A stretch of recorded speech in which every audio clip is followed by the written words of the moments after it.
अस्सलाम वालेकुम। नई वीडियोस के लिए चैनल को सब्सक्राइब जरूर कीजिए और बेल आइकॉन के बटन को दबा दीजिए। शुक्रिया।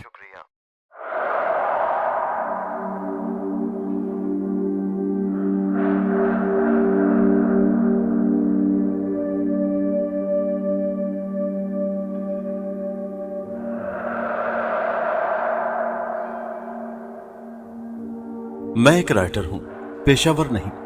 पेशावर से मुराद ये हरगिज नहीं है कि जो अपनी कहानियां मुआवजा लेकर दे, बल्कि मैं पेशावर राइटर उसको कहता हूं जो इदारों के कहने पर उन मौज़ूआत पर कहानियां लिख दे जो उसे खुद भी पसंद ना हो, मगर पैसों के एवज उन मौज़ूआत पर लिख दे। मैं हकीकत पसंद हूं और जानता हूं कि कहानियां ऐसे ही लिखी जानी चाहिए जिन्हें अक्ल तस्लीम करती हो कि ऐसा मुमकिन है, ऐसा दुनिया में हो सकता है। भूत प्रेत आसेब को मैं तस्लीम नहीं करता। क्यों? इसलिए जब मैंने उन्हें देखा ही नहीं, फिर मैं क्यों उन्हें तस्लीम करूं? जब मैं उन्हें तस्लीम नहीं करता, इसलिए मैं फिर क्यों उन पर फजूल में कहानियां लिखूं? आप भी सोच रहे होंगे मैं किस तरह का अदीब हूं। अदीबों को जरा सा पॉइंट मिलना चाहिए, वो बात का अफसाना बनाने में देर नहीं लगाते। इसमें कोई शक नहीं, ऐसा होता है। अदीब ऐसा ना करे तो फिर वो खाएगा कहां से? ये कहानियां ही उसका रोजी का जरिया हैं। मैं इस मामले में खुश नसीब हूं कि मेरी एक सरकारी इदारे में मुलाजमत है और कहानियां लिखना मेरी मजबूरी नहीं, शौक है। मैं माशरे में जुल्म और ज्यादती देखता हूं। मेरा कलम खुद ब खुद उन बुराइयों के खिलाफ चलने लगता है। मेरा तबादला एक छोटे से गांव में कर दिया गया था। उसमें मेरी खुशी शामिल नहीं, बल्कि सजा के तौर पर किया गया था। मेरे अफसरान को मेरा सच बोलना पसंद नहीं था। मैं हमेशा मजदूरों के हक में बात करता था, जबकि मेरे अफसरान चाहते थे कि मैं उनकी हाँ में हाँ मिलाऊं। हालांकि गांव में मुलाजमत को जारी रखने के लिए रिहाइश की जरूरत थी। फौरी मकान मिल जाना इतना आसान काम नहीं होता। मेरे साथ भी ऐसा ही हुआ। मैंने ऑफिस के साथियों को इस काम पर लगा दिया था। जब तक मकान का बंदोबस्त नहीं हो जाता, मैंने ऑफिस में रात गुजारने का फैसला कर लिया था। ऑफिस में घर जैसा सलूक नहीं था, मगर मजबूरी थी। मैं अपने अफसरान की मेहनत समाजत करके तबादले के अहकामात मनसूख करा सकता था, मगर मैं ऐसा इसलिए नहीं कर रहा था कि फिर मुझे उनकी हाँ में हाँ मिलानी पड़ती, जो मेरे दिल को गवारा नहीं थी। एक हफ्ता गुजर जाने पर भी मेरे लिए मकान का बंदोबस्त ना होने पर मैं अपने असिस्टेंट पर बरस पड़ा। तुम गांव के मकामी होने पर भी मेरे लिए रहने के लिए एक मकान का बंदोबस्त नहीं कर सके। क्या बताऊं साईं, मुझे खुद शर्मिंदगी हो रही है। इत्तफाक से एक भी किराए का मकान खाली नहीं है। असिस्टेंट मेहरबान ने कहा, क्या एक भी मकान खाली नहीं है?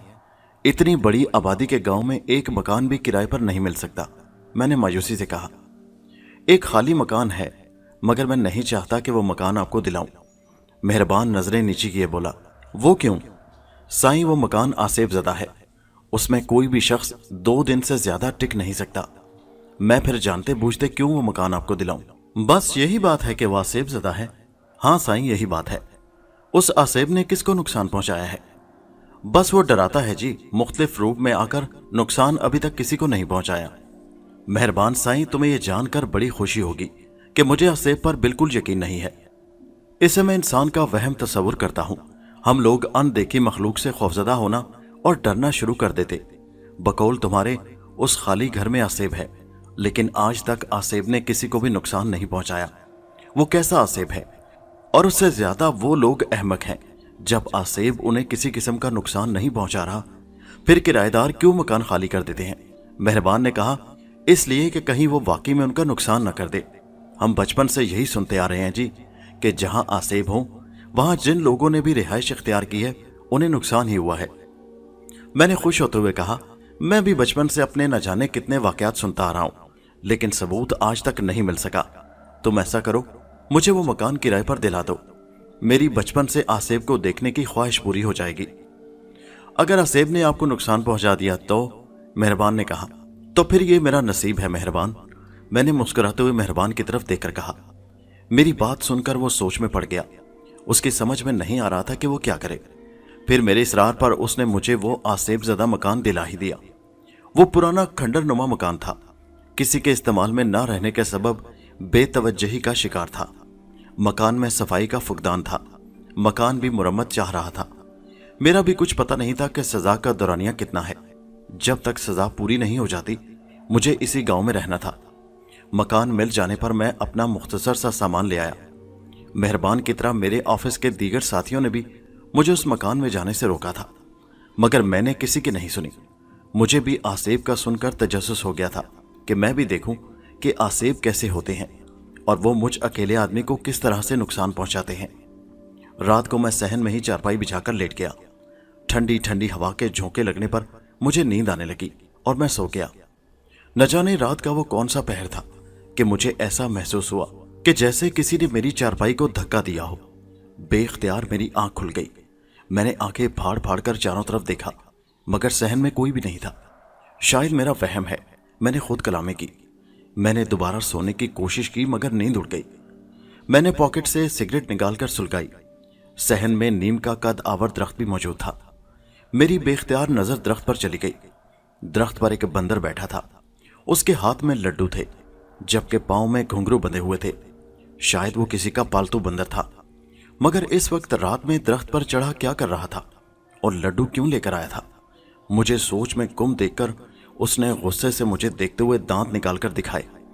बंदर के दांत दूर से भी चमकते हुए दिखाई दे रहे थे। चांद की तेज रोशनी के सबब ही मैं बंदर को देख रहा था, वरना अंधेरे में दरख्त पर चढ़े हुए बंदर के दांत देखना तो दूर की बात, उसे देखना ही मुश्किल था। मेरे किसी भी किस्म का रद्द अमल जाहिर ना करने पर वो चीखता चिल्लाता वहां से भाग गया। सिगरेट खत्म हो जाने पर मैं भी दोबारा से चारपाई पर लेट गया। ठंडी हवा के झोंकों ने दोबारा से मुझे नींद की आगोश में पहुंचा दिया। जब आंख खुली तो सुबह हो चुकी थी। मैंने ऑफिस के साथियों को रात में बंदर के दरख्त पर आने का वाकया सुनाया। वो एक दूसरे की सूरत देखने लगे। ये बंदर किसने पाला हुआ है? मैंने पूछा। गांव में तो किसी के पास भी बंदर नहीं है, मेहरबान ने बताया। कमाल है, फिर वो बंदर कहां से आ गया? मैंने कहा। वो जरूर आसेब है, बंदर की सूरत में डराने आया होगा, मेहरबान ने कहा। अच्छा, वो मुझे डराने आया था, फिर वो मुझसे डरकर क्यों भाग गया? मैंने कहा। ये उसकी तरफ से वार्निंग होगी जी। अच्छा, वो मुझे वार्निंग देने आया था कि मैं घर खाली कर दूं। मैं मुस्कुराया। न जाने तुम लोगों को अक्ल कब आएगी। ये इंसान का वहम ही होता है जो उसे खौफजदा कर देता है, वरना आसेब का दुनिया में कोई वजूद नहीं है, मैंने हंसते हुए कहा। वो मेरी बात पर कुछ नहीं बोले और मैं अपने काम में मसरूफ हो गया। शाम गए जब ऑफिस से घर पहुंचा, आज मेरे जहन में एक कहानी का प्लॉट आ गया था और मुझे आज उसे लिखना था, क्योंकि अमूमन मेरे साथ ऐसा होता है कि अगर मेरे जहन में कहानी का खाका आ जाए, फिर उसे ना लिखूं तो फिर वो खाका मेरे जहन से निकल जाता है।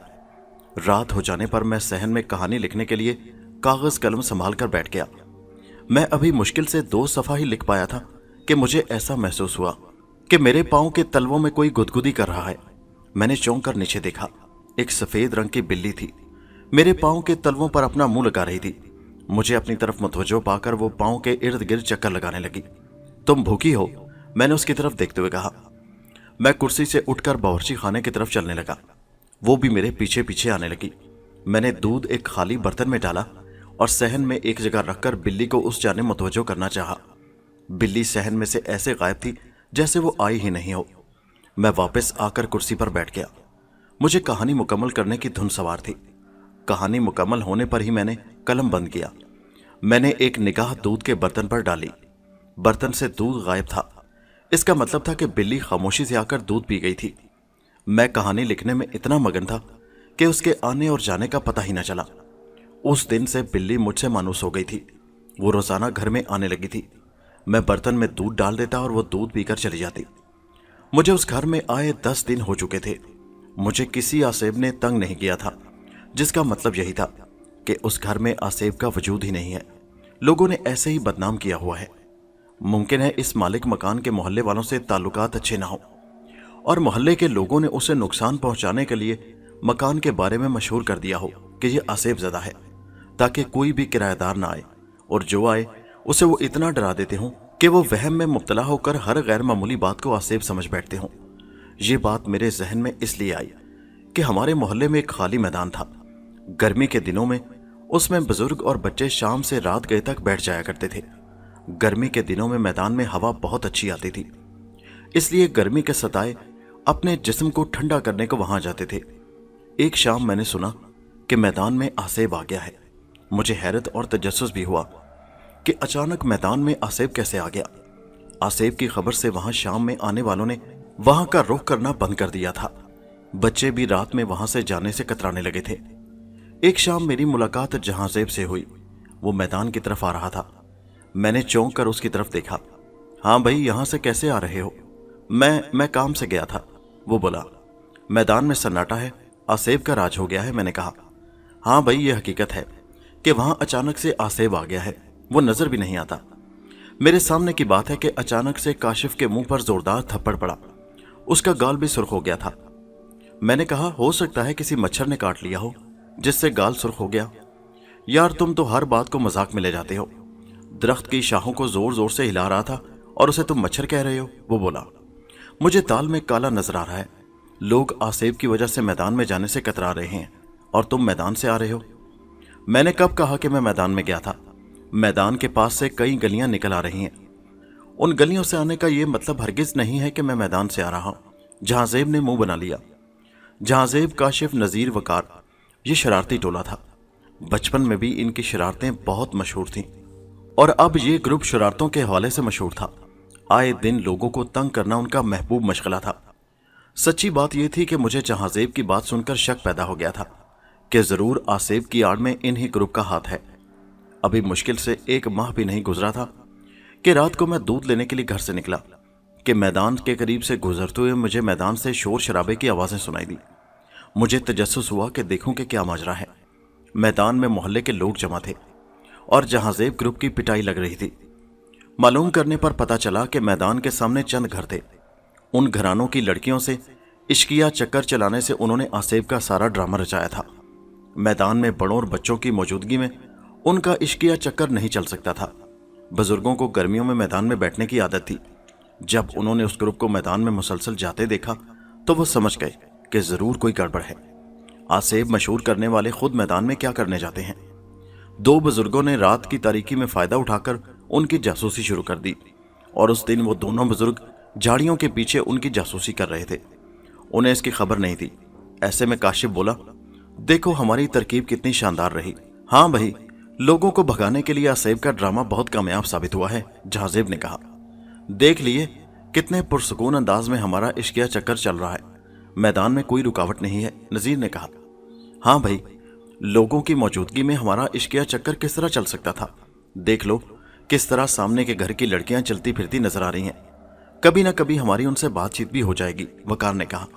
हाँ भाई, उम्मीद पर दुनिया कायम है, जहांजेब ने हंसते हुए कहा।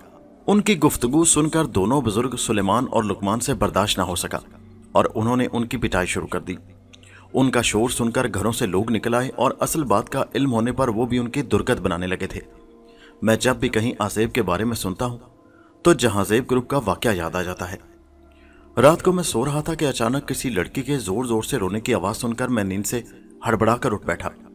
आवाज कमरे के अंदर से आ रही थी। मैं तेजी से कमरे की जानिब लपका। कमरे में कोई भी नहीं था।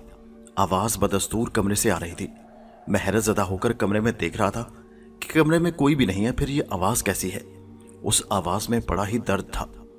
मैं कमरे में घूम फिरकर आवाज की सिमत का तयन करने लगा कि आवाज कहां से आ रही है। लड़की की आवाज एक कोने से आ रही थी। मैं जब कोने में जा खड़ा हुआ तो आवाज जमीन की तह से आती हुई महसूस हुई। मैं बड़ा हैरान और परेशान हो रहा था कि कमरे में कोई नहीं और जमीन के अंदर से लड़की के रोने की आवाज आ रही है। इलाही, ये माजरा क्या है। दिल में खौफ भी महसूस हो रहा था कि कहीं ये आसेब का चक्कर ना हो।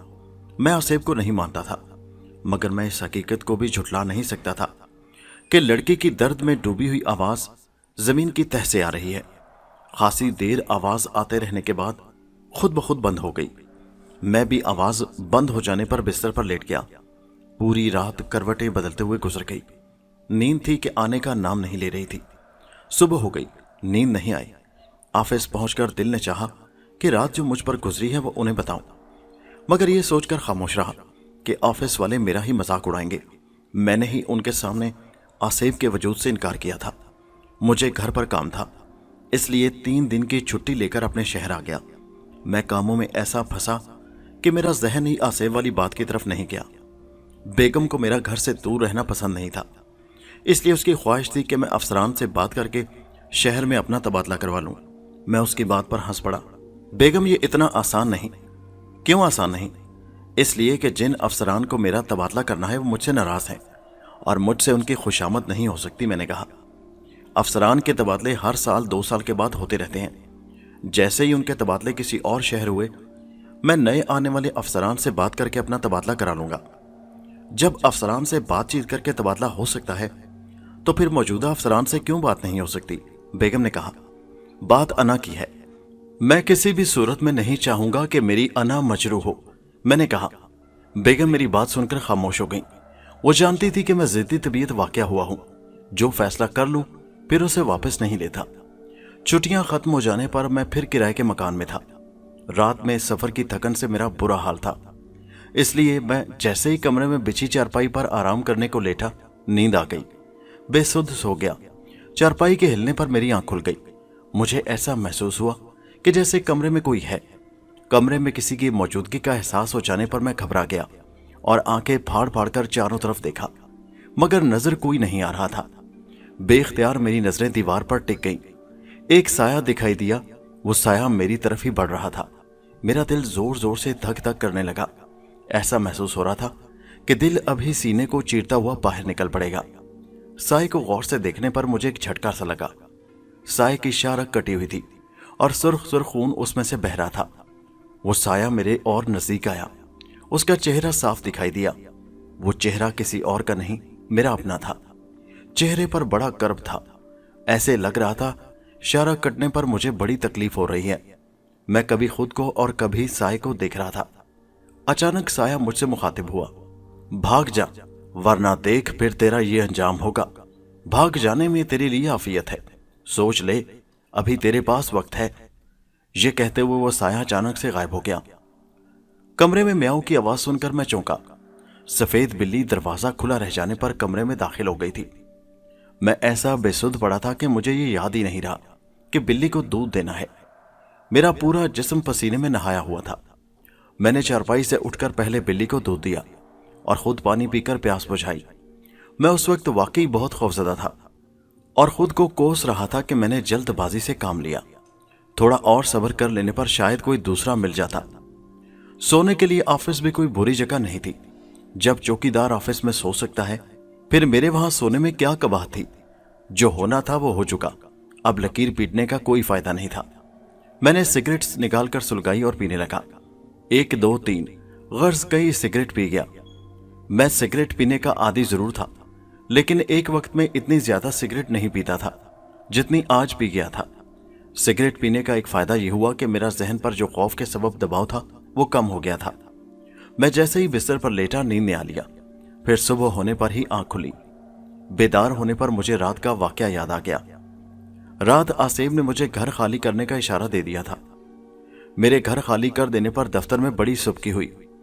मुझे इस मसले का हल इस तरह निकालना था कि घर खाली भी कर दूं और मेरी बेइज्जती भी ना हो। यही सोचते हुए मैंने दफ्तर के साथियों को मुखातिब करते हुए कहा, हाँ भाई, मुझे और कितने दिन आसेबी मकान में रहना पड़ेगा? मेहरबान ज़ेरे लब मुस्कुराया। क्या आसेब ने डराना शुरू कर दिया है? मेरी आसेब से मुलाकात नहीं हुई। मैं चाह रहा हूं इससे पहले कि आसेब से मेरी मुलाकात हो मकान खाली कर दूं। मैंने बात बनाई। साईं, मेरा मशवरा है, जब तक आसेब तंग ना करे मकान में रहते रहें। जब वो घर खाली करने को कहे तो उससे कह देना कि किराए का मकान दिला दो, मैं तुम्हारा मकान खाली कर दूंगा। मेहरबान ने कहा। उसकी बात में वजन था। उस तरफ मेरा जहन गया ही नहीं। मेरे साथियों को आसेब की धमकी देने की बात बताने पर वो मेरा ही मजाक उड़ाते कि तुम आसेब को मानते नहीं, फिर कैसे आसेब से डर रहे हो। मेहरबान की बात मेरी समझ में आ गई और मुझे यही करना था। रात को मैं जहनी तौर पर तैयार था कि मुझे आसेब से बात करनी है। पूरी रात खैरियत से गुजर गई। आसेब ने मुझे परेशान नहीं किया। अभी फजर की नमाज होने में वक्त था कि मुझे ऐसा महसूस हुआ जैसे कोई लड़की बड़ी दर्द भरी आवाज में रो रही है। रोने की आवाज से मेरी आंख खुल गई। मेरी चारपाई से कुछ फासले पर एक हिंदू लड़की खड़ी रो रही थी।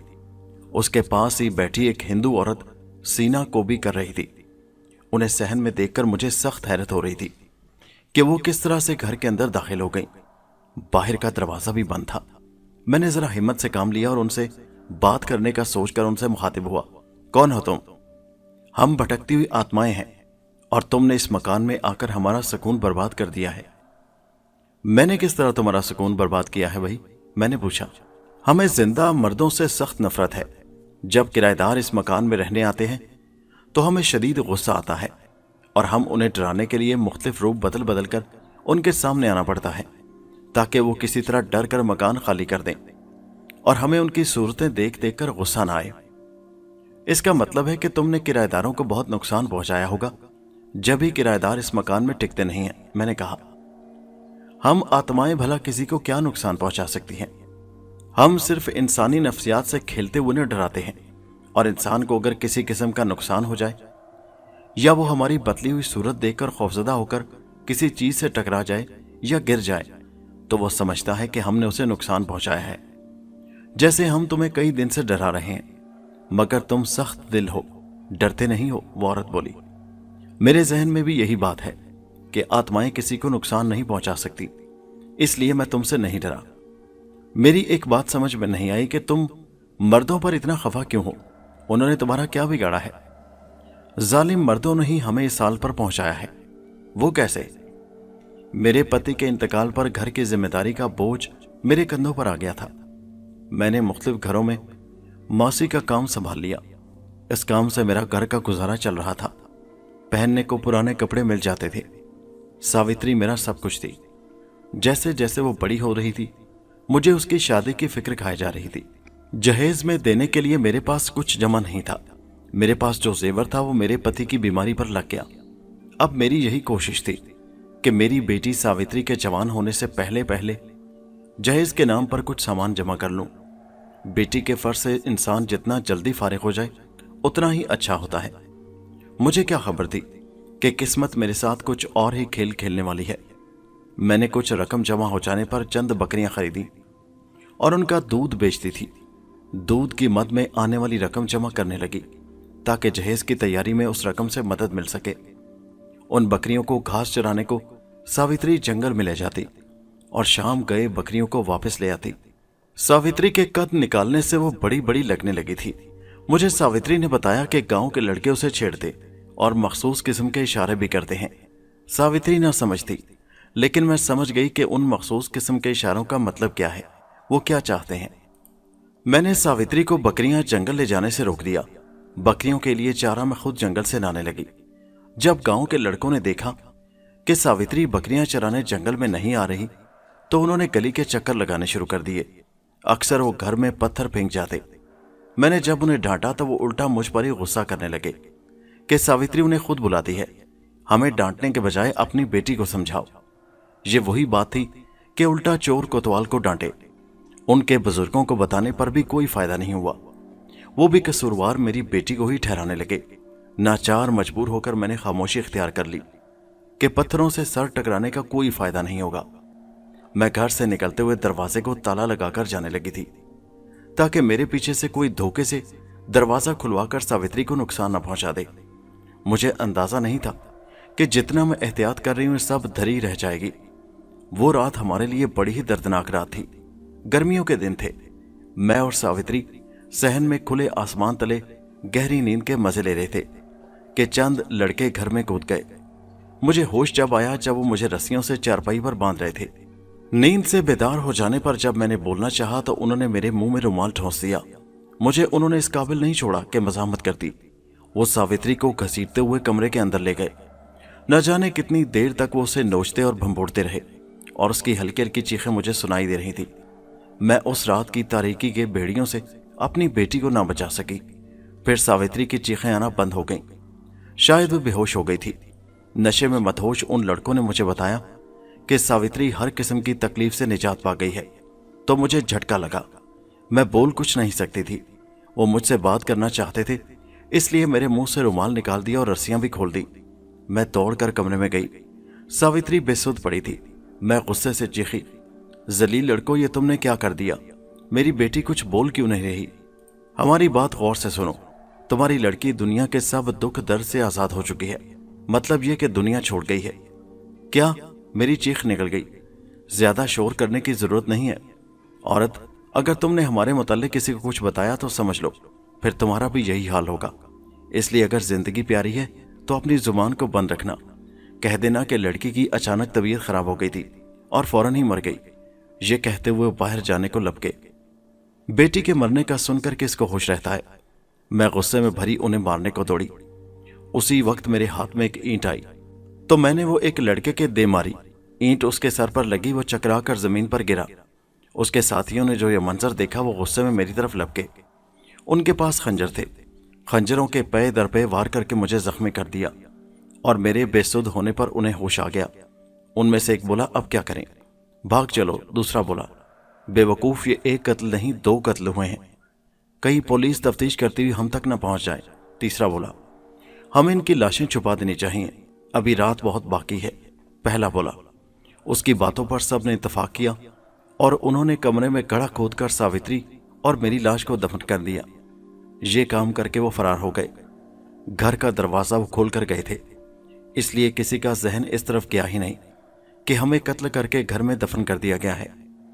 मोहल्ले वालों की तरफ से हमारी पुरस्रार गुमशुदगी की रिपोर्ट थाने में दर्ज कराने पर पुलिस ने रस्मी कार्रवाई करके मुकदमे की फाइल बंद कर दी।